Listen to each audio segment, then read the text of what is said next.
Bueno, buenos días. Vamos a seguir con la jornada y ahora toca presentar un libro nuevo de Gustavo Morales. Se llama Prensa y Poder, construyendo certezas. Creo que para vosotros no hace falta que haga mucha presentación de quién es Gustavo Morales. Periodista, llevas, si no me equivoco, ya 30 y tantos años de ejercicio de la profesión, ¿no? Más o menos. 40 años de ejercicio de la profesión. Ha colaborado con multitud de medios, fundamentalmente dedicados a temas de la defensa, de la información internacional. Ha colaborado con medios extranjeros, desde la BBC hasta, cobrando, pero bueno, es difícil, desde la BBC hasta Russia Today. Dirigió programas en Hispan TV, dirigió programas en Canal 7. Es decir, estamos ante alguien que sí conoce realmente los medios de comunicación en sus tripas. Creo que además tienes una labor importante en el debate, que es un medio digital que depende del CEU, de la Universidad de San Pablo CEU. Y aunque generalmente los libros que yo conozco de Gustavo han sido siempre sobre el tema que conoce bien del mundo islámico, el tema de Irán, o de temas políticos españoles, referido generalmente a lo mejor al tema falangista. Él tuvo también un libro basado en el que podíamos hablar ya también de temas de propaganda, pero que era basado un poco en la experiencia militante, que era el manual de lucha política. Y ahora, bueno, pues en un momento que yo creo que es quizá el más adecuado, viviendo lo que estamos viviendo, pues saca esta de Prensa y Poder. Casi diríamos que es una reiteración, porque si en algo se ha convertido la prensa es en un medio de poder. Incluso me hace gracia porque en el propio índice hay un capítulo que pone el terrorismo como medio de comunicación. Yo creo que en la próxima obra que escribas tienes que poner los medios de comunicación como terrorismo, porque en gran parte es lo que se han convertido, en organizaciones terroristas. Y bueno, pues para hablar sobre el libro, yo no voy a decir nada más. Pues aquí tenemos al autor y que nos dé un poco la visión de lo que ha querido expresar en estas páginas, que espero que os interesen a todos. Gracias.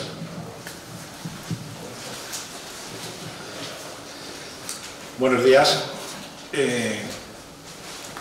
Gracias a la pandemia ya comencé a escribir un artículo. Hay una cosa que es necesario decir y que se me había olvidado. Me han cogido aquí a buena pluma, me han dicho siéntate. Sí. Este libro es el primer premio Maica Martín Padilla. Primera tesis de ensayo histórico. Es decir, se ha escogido entre los muchos originales que se habían recibido en la editorial, ¿vale?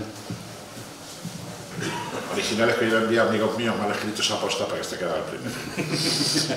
Bien, cuando comencé durante la pandemia, que tuvo sus cosas buenas, comencé a escribir un artículo sobre la prensa. Y luego el artículo fue creciendo, se fue desarrollando. Y cuando ya tenía intención de publicar un libro de 527 páginas, aparece Juan Antonio Llopart y saca el premio Maica. Y yo quería presentarme ese premio, yo quería tenerlo. Me apresuré de un amigo mío que ha leído el libro y dice: de cada capítulo puedes hacer otro. Les amenazo con ello. Probablemente lo haga. Preguntándome por mi oficio, preguntándome por los medios de comunicación, la primera pregunta es: ¿cuál es la función de la prensa? La primera función de la prensa, lógicamente, es informar. Nosotros sabemos cómo es el mundo más allá de nuestros sentidos, más allá de nuestra vista, más allá de nuestro oído, por los medios de comunicación. Nosotros sabemos lo que pasa en China por los medios de comunicación. Nosotros sabemos lo que pasa en Hollywood, a los que le interese, por los medios de comunicación. La visión que tenemos del mundo nos la dan los medios de comunicación. Aunque no leamos periódicos, que cada día los leen menos. Aunque no veamos ya la televisión en abierto, pero en las redes sociales nosotros retuiteamos, comentamos y pasamos noticias de medios de comunicación. Luego, la función de la prensa es informar. El problema viene cuando la prensa desinforma. Decía Mark Twain que si lees un periódico estás mal informado y si no lo lees no estás informado. Y esa es la dicotomía, ese es el problema grave. Pero es que no es ya la cuestión de no tener información porque no has tenido acceso a ella o porque no has querido tener acceso a ella, sino es la desinformación. La desinformación es una campaña que vienen realizando los medios de comunicación con objeto de captar públicos para una propaganda determinada. Bien puede ser Homo, lava más blanco, o bien puede ser Bosch, lava más verde.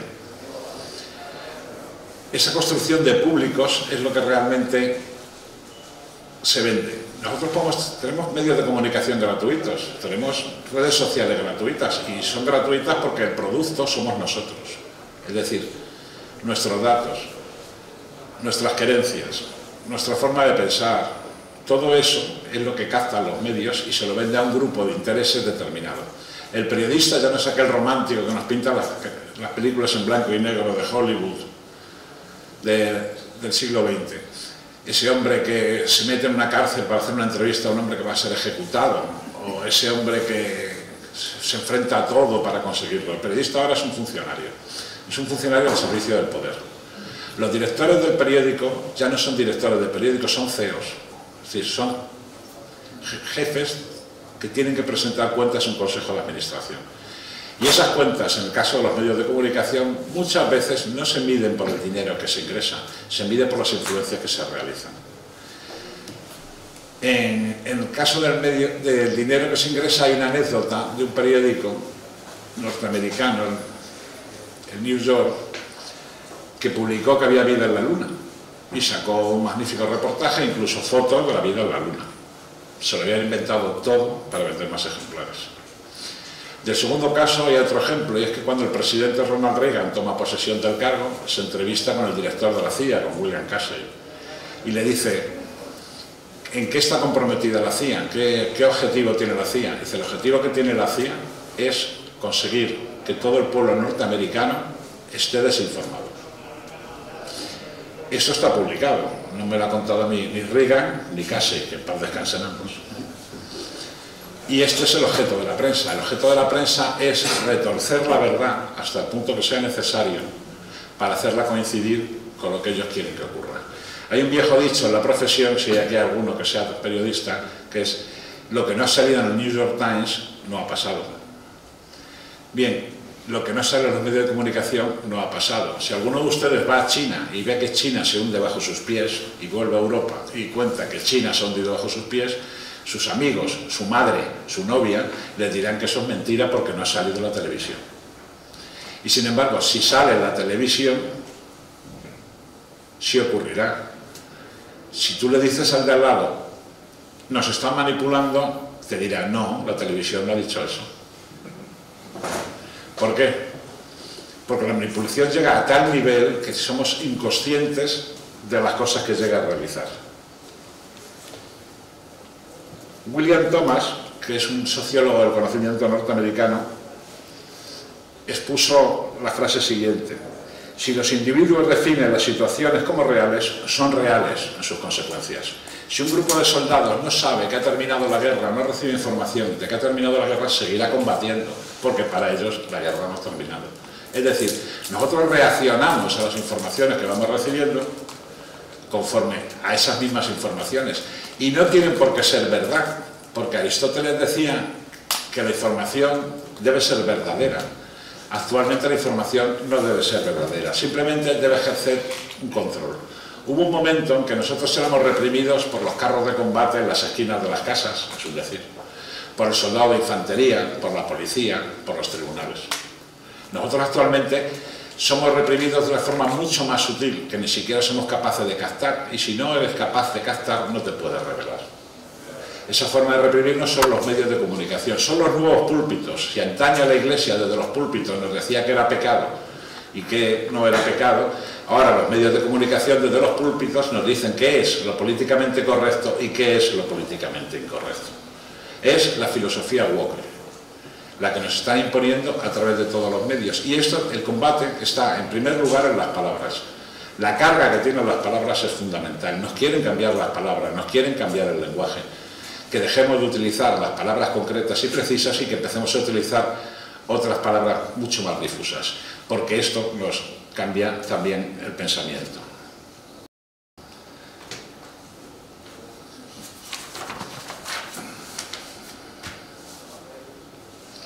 La herramienta básica para la manipulación de la realidad es fundamentalmente la manipulación de las palabras. Si controlas las palabras, controlas a la gente que la usa.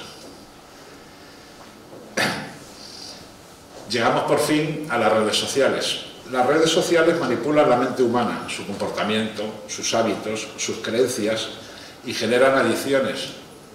Los que tienen redes sociales saben que entramos todos los días. Algunos varias veces, algunos durante horas.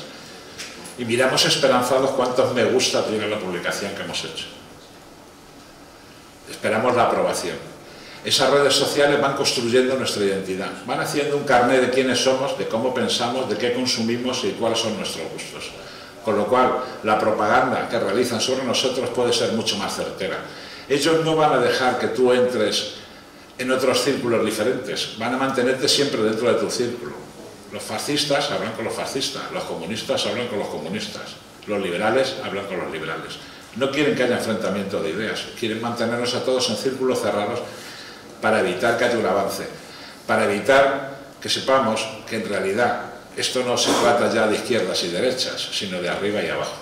Y la prensa forma parte de los de arriba. Los grandes directores de los medios de comunicación se codean con los banqueros, se codean con el poder financiero, que es el poder supremo en este siglo XXI.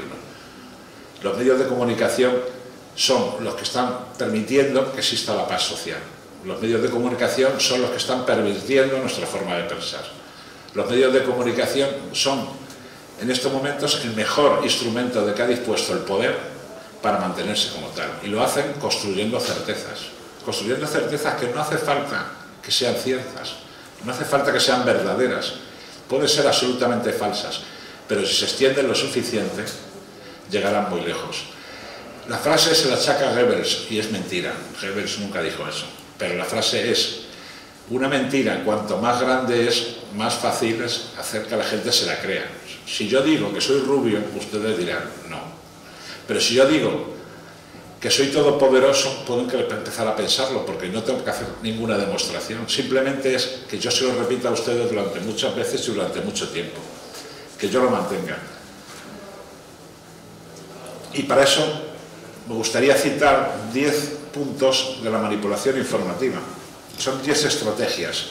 La primera, la estrategia de la distracción. Hablar de un tema menor para ocultar otro mayor.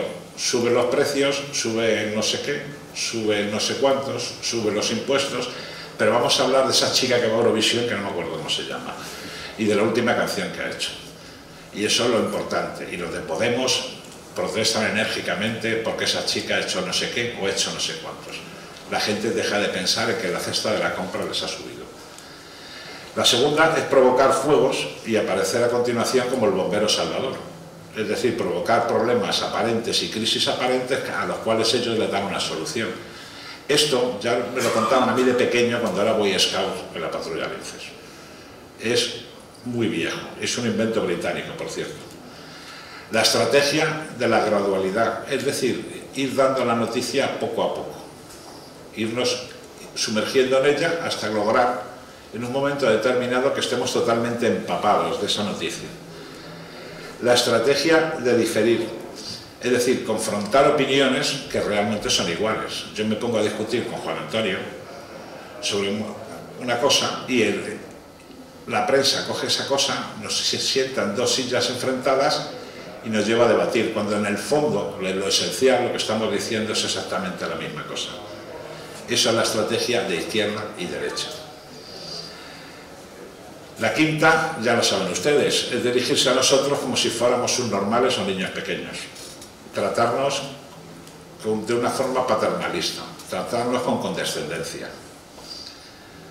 La sexta es incidir sobre las emociones, evitando que usemos la reflexión racional. Esto ya nos lo dijo el pensador francés Gustave Le Bon cuando dijo que para hablar a las masas no hay que utilizar la razón, para hablar a las masas hay que utilizar los sentimientos.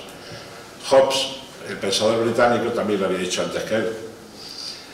La séptima es la fundamental, es mantener al público en la ignorancia y en la mediocridad. Y para eso se han hecho una tras otra leyes de educación en este país para evitar que los jóvenes tengan un pensamiento. Yo doy clases en la universidad y estoy en una redacción con muchos alumnos.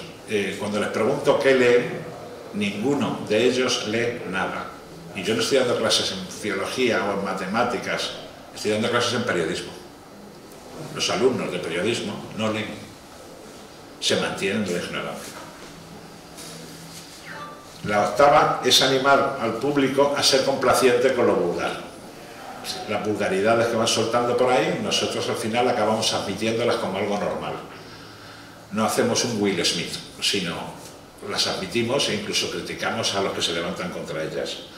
La novena es generar la autoculpabilidad.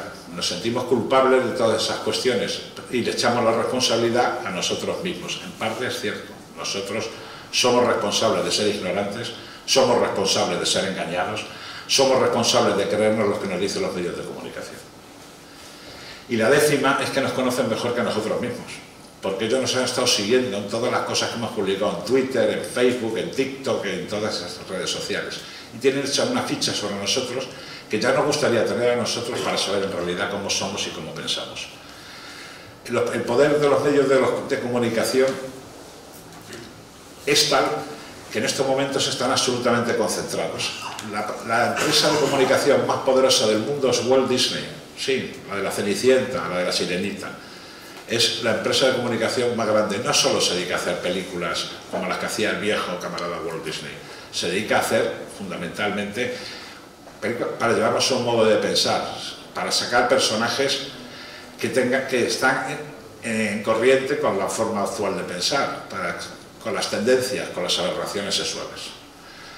Las 5 empresas más poderosas del medio de comunicación del mundo son estadounidenses y las siguientes son británicas y alemanas. La alemana, por cierto, es una editorial, es la misma editorial que publicaba de 1933 a 1945 en Alemania. Porque el poder, señores, no varía. A una familia que ha tenido el poder y que gritaba viva Franco, ahora es la misma familia que tiene el poder ahora y que grita viva el socialismo. Y la prensa, los periodistas, ayudamos a que estas cosas ocurran. Juan Antonio ha mencionado el terrorismo como medio de comunicación. Pues es que hasta el terrorismo utiliza los medios de comunicación. Cuando ponen una bomba no es por matar a 20 o 40, ponen una bomba para salir en los medios, para hacer que su causa sea universal. Nadie sabía que un tipo llamado Yasser Arafat había inventado una cosa que se llamaba Al-Fatah, que devino en la Organización de Liberación de Palestina, hasta que empezaron a secuestrar aviones. Tantos que TUA, las siglas TUA, se leía como Travel with Amal, el movimiento de resistencia islámico libanés. Los secuestros, las bombas, las explosiones, los atentados de ETA, los atentados del IRA, todo eso se hace para salir en los medios de comunicación, para hacer que una causa marginal se convierta en una causa universal. El terrorismo también necesita los medios de comunicación. Y la única forma de combatir a los medios de comunicación es empezando a generar redes propias que se pregunten sobre todo lo que estamos recibiendo y que realicen una lectura crítica de lo mismo. No seremos libres si no hacemos libres a los que están en nuestro entorno. Y ahora, por último, les pido que los que se quieran ir, que no despierten a los que se han quedado. Muchas gracias.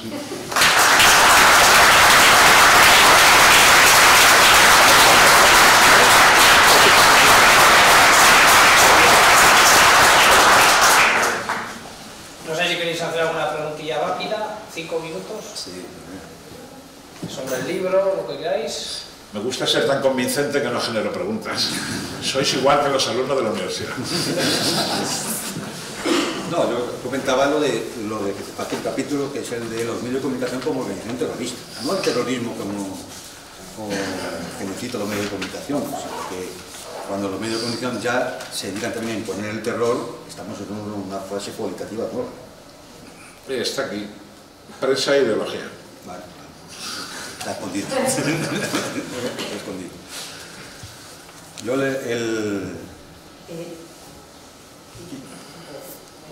¿Sí? Si hay una pregunta. Yo sí que... También la prensa lo que hace es generar demanda. Demanda de cualquier cosa que interese al sistema. En tanto en cuanto, si tú no lo necesitas, puedes ocultar otros temas, como tú has dicho, una de las técnicas de dominio del pensamiento, y desviarle atenciones. Entonces, pues, si ahora hablamos de la Agenda 2030, del peligro de las manchas solares sobre la salud pública, lo sacan y evidentemente pues la gente esa demanda la acepta. Entonces, es otra de las funciones que hace la prensa, crear demanda de algo inexistente. Bien, pero eso no es una pregunta. Sí. Bueno, tenías que haber tenido también crean la demanda. En el libro también se habla de eso, cómo crear una oferta y a su vez generar una demanda que te ayude a cubrir esa oferta.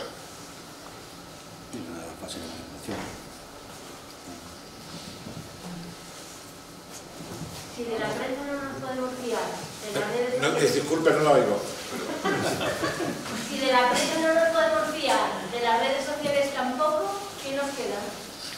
Vamos a ver, de la prensa, yo digo, hay una prensa de la que casi nos podemos fiar, y ¿sabes cuál es? La prensa local. Los periódicos de pueblecito, los periódicos de provincia, en muchos casos, no están mediatizados porque a nadie le ha interesado hacerse con ese periódico. Y muchas veces cuentan la verdad. La verdad siempre y cuando no sea anunciante del medio. En la revista Defensa, nosotros hicimos en una ocasión un reportaje sobre cuál era el mejor vehículo para las Fuerzas Armadas y el Ejército Español, y la policía. Y pusimos a parir al Nissan Patrol y apostamos por el Uro, que es fabricación nacional. Misteriosamente nos desapareció la publicidad de Nissan Patrol. No, pero el hecho es que ni siquiera lo habíamos pensado, así de tontos éramos. Es decir, sí, nos podemos fiar de las redes sociales, sí, pero también es que las redes sociales en muchas ocasiones no hacemos más que reflejar lo que nos han dicho los medios de comunicación. Y mucha gente cercana a ti te dice, no, es que tú, talaré, pero eso que, es que lo he leído en este periódico, pero bueno, si es que me conoces, es que estoy aquí. ¿Me explico? Es muy importante generar nuestras propias redes sociales, es muy importante generar nuestros propios medios. Medios que van a tener muy escasa lectura, porque la gente fundamentalmente no lee. O sea, yo estoy aquí impresionado de que haya valientes que sean editores. Tenemos aquí a Juan Antonio Llopar, tenemos a Juan Carlos Nieto. Es decir, editar en España es sufrir. Sufrir porque cuando se venden tantos libros no es que haya más gente que lea libros, sino que los mismos que leemos libros hemos empezado a comprar más libros. Es decir, yo animo a crear vuestros propios medios de comunicación, aunque tengan un entorno de 25 personas, de 50, del grupo al que perteneces o de tu familia o lo de tu pueblo. Yo animo a volver a principios del siglo XX, cuando los sindicatos o los grupos políticos podían sacar su propio periódico, porque era una cosa accesible. La inversión masiva que requiere actualmente la tecnología no permite a la gente tener una televisión, pero sí te permite, ¿verdad, Cristina?, tener una radio, si eres constante y perseverante en ella.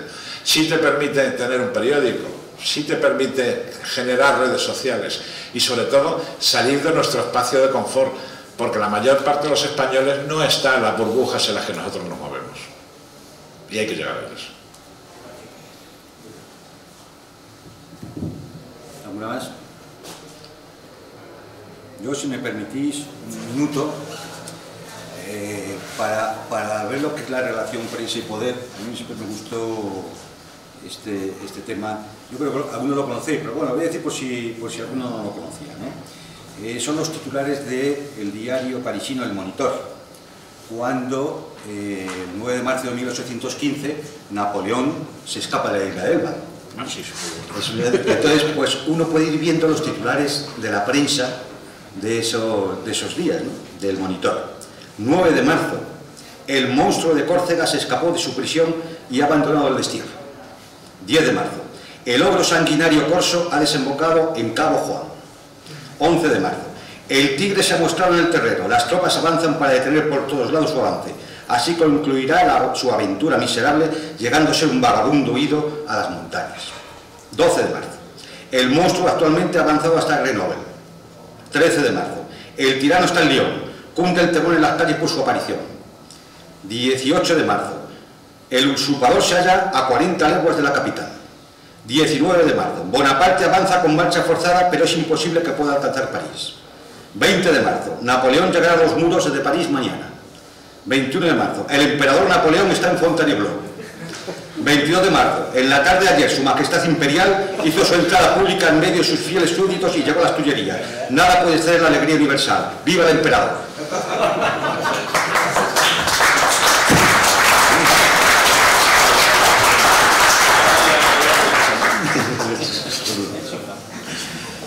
Pues nada más, ¿no? Muchas gracias.